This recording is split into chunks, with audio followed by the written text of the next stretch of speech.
Sabboonummaa maal sabboonummaan? Sabboonummaan maali? Sabboonummaan dheeraadhaa? Sabboonummaan furdaa?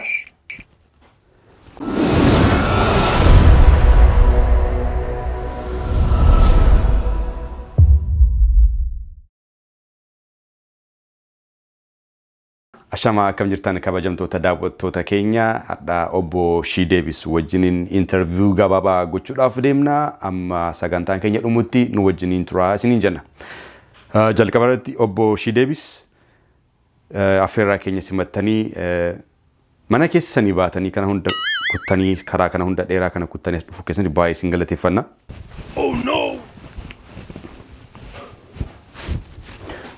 Atis guddaa galatoomii waraabaa jira gurra waraabaa jirta takka dhaabi. Oh no! Oh no! Atis baay'ee galatoomii gaaffii kana waan na gaafatteef baay'een si galateeffadha naaf affeeruu keetiif guddaa galatoomii. Hayyee gaaffii kootan deebi'a. Obbo Shii Deebis sabboonummaa Oromoo kan akkamittiin hubattu? Sabboonummaa maal sabboonummaan? Sabboonummaan maali? Sabboonummaan dheeraadhaa? Sabboonummaan furdaa? Sabboonummaan gabaabaadha. Maali sabboonummaan? Inni sabboonummaa maali? Sabboonummaan hojiidha namana. Hojii yoo jette fakkeenya lamaan tokko sii fudhadha. Fakkeenya tokkoffaa biqiltuu dhaabuu. Badheen gaddaa biqiltuu miiliyan lakkaa'amu dhaabne. Otoo nuti achii kaanii mana hin gahin biqiltichi gogus miiliyan nama hin dhaabneef. Inni guddaa maali? Biqiltuu kana yeroo dhaabnu kaameeraan jira waraabameera namni argeera TV'tti darbeera.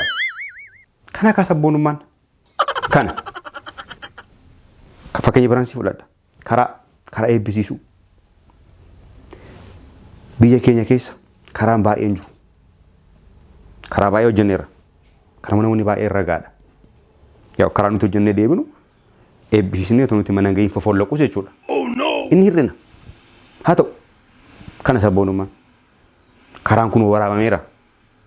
TV'tti darbeera. Kana akka sabboonummaan.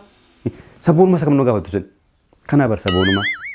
Sadaffaa lubbuu keenya tokkitti kana tun qusati mana keenyaa baane yaadi. Mana keenya ho'aatii baane Finfinneetii baane.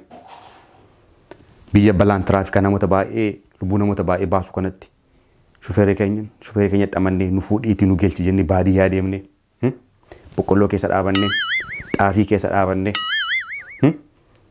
kanammoo isin waraabdanii uummatatti agarsiistu. Kana akka sabboonummaan. Kanaam sabboonummaan namni keenya maalti sabboonummaa akkamitti wallaala? Sabboonummaan hojiidha. Sabboonummaan maal inni? Sabboonummaan kun ala gala moo mana gala?